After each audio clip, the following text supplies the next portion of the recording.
A very good evening, ladies and gentlemen. It is Sunday, the day that we're going to race on the Grosse Prize von Österreich.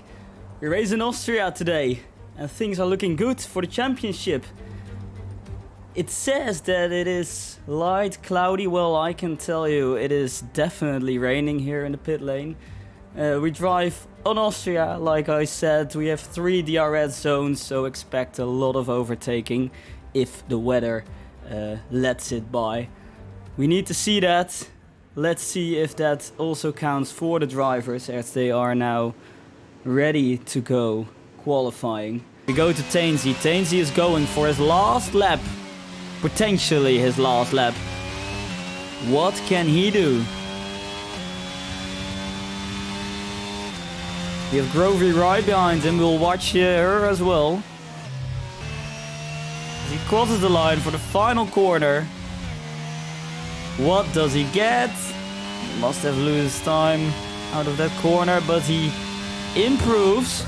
And now on board with Grovey. What can she do? Can she take pole position from Matthijs? The answer is yes, she can. With a 12-2. Now, what can Matthijs do? Matthijs is 1/10 up, which will not be enough to take P1 here. Can he improve? Also Ben Dixon on a lap. Charles Leclerc. Meanwhile, Luka Jovic 1:12.0. But Matthijs, what can you do? Improved by half a second in Sector 2. Sector 3 is a little bit of a shame. Is Grovey going for it again? No, she isn't. She's 2/10 up. But we have Ben Dixon. Ben Dixon in Sector 2.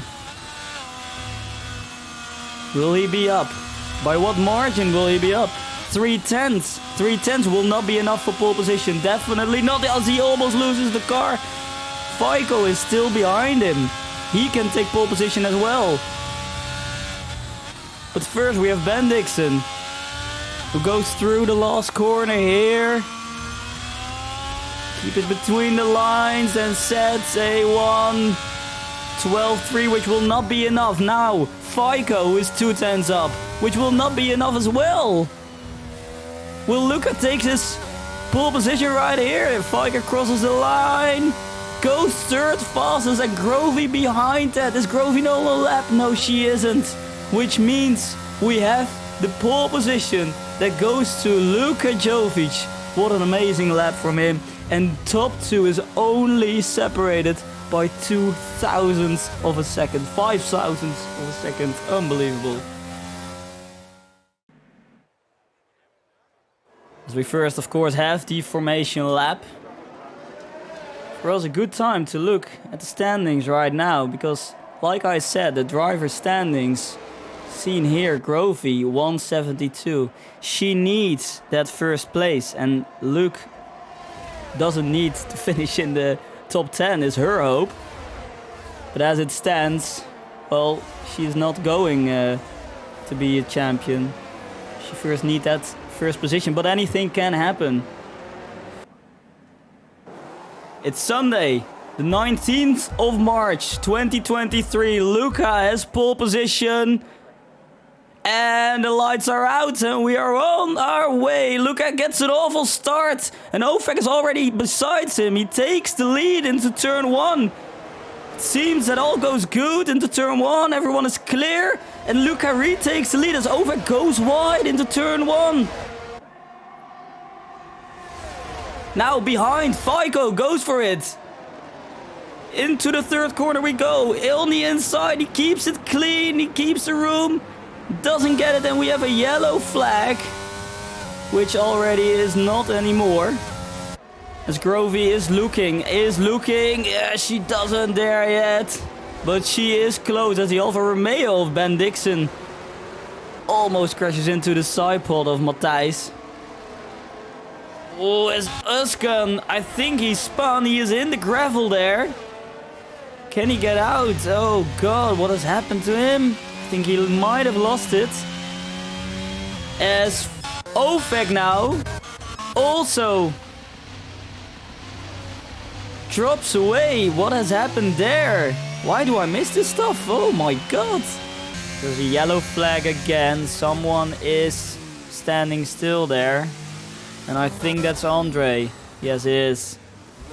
It seems like he's done. He can't get out of it. Can we get a safe... Okay, he reset to track. Yeah, that's very realistic. Yeah, we move on. So we have Luca here. Who is 1 second ahead. Oh, there goes Andre. Yeah, oh yeah, Andre otherwise go off the track again. Yeah, why not? I mean, you can do that here. If it were Monaco, you wouldn't survive this, I guess. Grovey needs to make sure that she just ends up in front of Luke. And Matthijs seems to go for it. Oh, I think they might have touched here. Yeah, that's great camera angle again. He is looking. But not yet. It seems like drying up. At least there's no rain anymore. Okay, I see the spots again. Okay, there wasn't any rain anymore. Now there is. Intermediate tire seems to be the best strategy right now. Oh, and someone is going off. Is that Andre again? Yeah, of course. Why do I switch to him? I don't know. Is it worth watching him? No, it isn't. Why do we do it? I don't know. Meanwhile, Luca's inside pits. He has decided that it is time. Yep, that is exactly what I wanted to do. Let me see, the tire is on is very interesting. Look at this, we want to see this. Yes, we do. Medium tire, what a gamble is this? Just as I said, it might be time. It might be time. The rain is clearing up. I don't know if that is the case yet, as Grovey and Matthijs are fighting for P3. They're side by side right now. And Matthijs takes the lead of Grovey. He takes P2 as Grovey wants to go around the outside. That is not possible there, Grovey. Don't try it over there. That is dangerous. You need to be alive. What are they doing? Okay, they're both going into the pits. This could be very interesting. Grovey is going behind him as Fico sets the fastest lap of the race.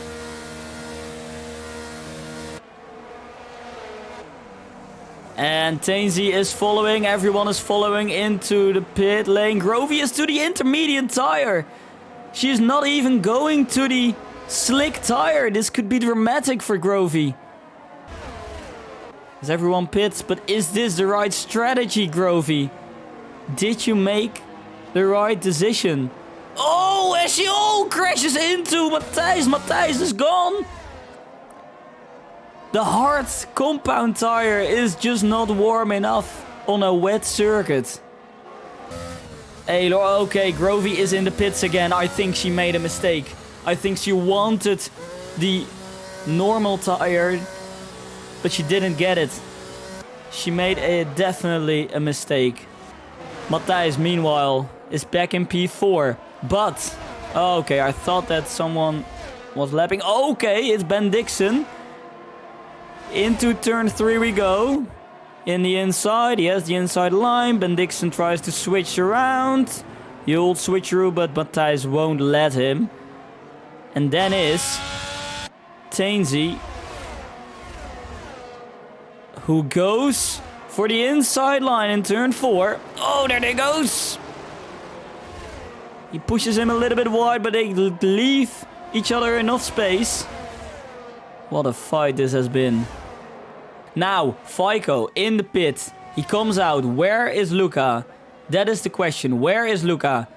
He now comes on the line. This is gonna be close. This is gonna be close indeed. Luca, who sets the fastest lap in the race. But will that be enough? The answer is no. Fico takes the lead of the race. But his tires are cold. We need to take that into account. Oh, and Charles very close to the back of Tainsy there. He wants to get past there. Dan Edwin also very close behind, but they're both on a medium tire. I think Tainsy should just let him go because they need to pit again. That is for sure. And Charles is playing the ultimate game here. He wants the DRS for this straight. He wants to overtake him right here. Does he wait here as well? Is he going for it? He goes around the outside.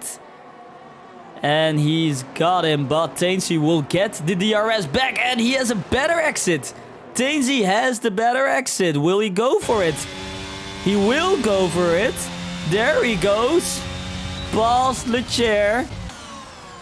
Oh, sticks it in the inside, but Tainsy now has the inside for the next corner. Will he make that stick? The answer is no, he backs out of it. Understandable, he's on the hard tires, what would you expect? Now he's on the pressure from Dan Edwin. As Luke takes the position. And Dan Edwin is going for it! He sends it and he touches Tainsy on the insides, which means that Tainsy had a little bit of a disbalance here. Then Luke, who is already P8. Don't forget, he started P19. And as it stands, he goes past Grovey as well in the standings. Meanwhile, Grovey fallen back to P14, now P12. Right off the back of Ovek, who started P2. And now is in P11, outside of the points. And the points are far away from him because Tommy is 2.3 seconds in front of him. Tainsy again, so close to Sakuro. Needs to watch his tires as well. Can we see that? We have 14 laps on the hard compound tire as Luka Jovic is making the pit stop. He needs to do. He wouldn't make it on those medium tires, and I don't think Fico will make it. And here goes Tainsy into turn 3. They leave enough space to each other, but Zakuro has a much better exit out of that corner. And now Tainsy has to watch his back because Luke is coming. He is watching. But if he sees something wrong, then he goes for it. And now he is very close to the back of Tainsy. As we watch Luke getting closer and closer. I think maybe Luke will overtake Tainsy quicker than Tainsy would overtake Sakuro. I think Luke is done with this fight. He just wants that position of both of them. And he gets a better exit here. But Tainsy does as well. And Tainsy goes around the outside of Sakuro. And takes P4 again. Wow. What an overtake. These three are racing like it's just a game. But Luca is taking the fastest lap of the race. And will soon join the group with Luke, Tainsy and Sakuro, who are now very close to each other. So close that Tainsy must defend from the McLaren. And Luke goes around the outside of Sakuro and is in front of Sakuro. Sakuro now back to P6. Tainsy now thinks, okay, now I'm done with you all. Now I'm going. Because the hard compound tire is working right now as Luke is taking his place. The other Luke, the Luke with an A, Luca, is joining the chat. Joining the 4 people. Luca, is he going to try it here into turn 1? Well, why not, you would say. Of course he goes into turn 1 and takes P6, but Sakuro wants to take that place back, obviously. They both have DRS, so no one is in an advantage. It's a drag race high up the hill. Sakuro wants to go around the outside. Lucas says, no you don't. I am the boss here. This is my track. And I decide what we're going to do here. His next target will be Tainsy. He made a wild gamble, but it pays out. He now takes P5 very easily from Tainsy. He is on fresher rubber. Now off to Luke, who doesn't have any energy left. As you see the red light blinking.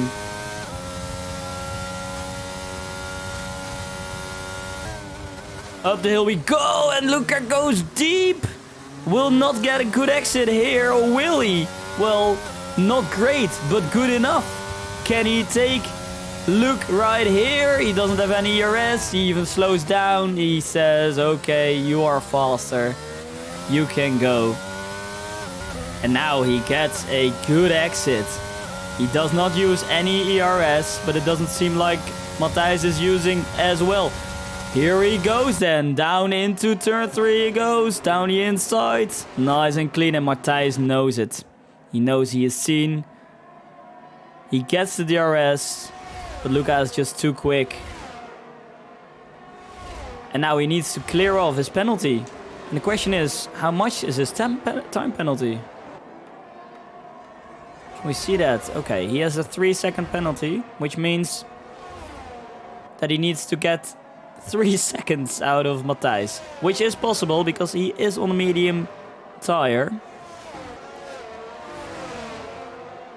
4 laps to go. Grovey P9, Luke P4, which means that Luke will be the new leader in the championship, as Charles Leclerc is looking down this corner.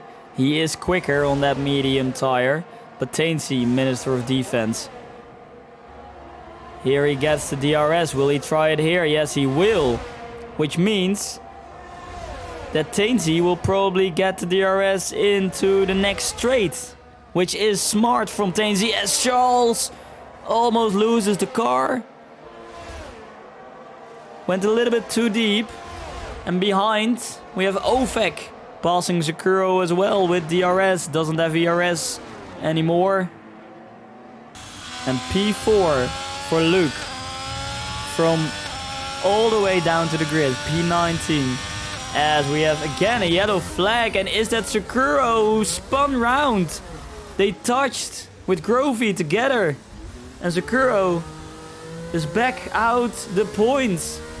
Something that the McLarens did. Oh, and okay, now it's truly gone. His tires are overheating. And it's the last lap of the race, which means Fico is finished in first place. And Luca, with 10 seconds behind Fico, will finish P3 because he has a time penalty. P2, we have Matthijs. What a brilliant drive from him as well. Luke crosses the line in front of Charles, who crosses the line at P6. Grovey, who is P7, ahead of Ovek. She made use of the time penalty Ovek had and got the job done. P7 for Grovey, P4 for Luke, which means we go to the last race with this championship. Also with the championship of the teams. This is not over yet.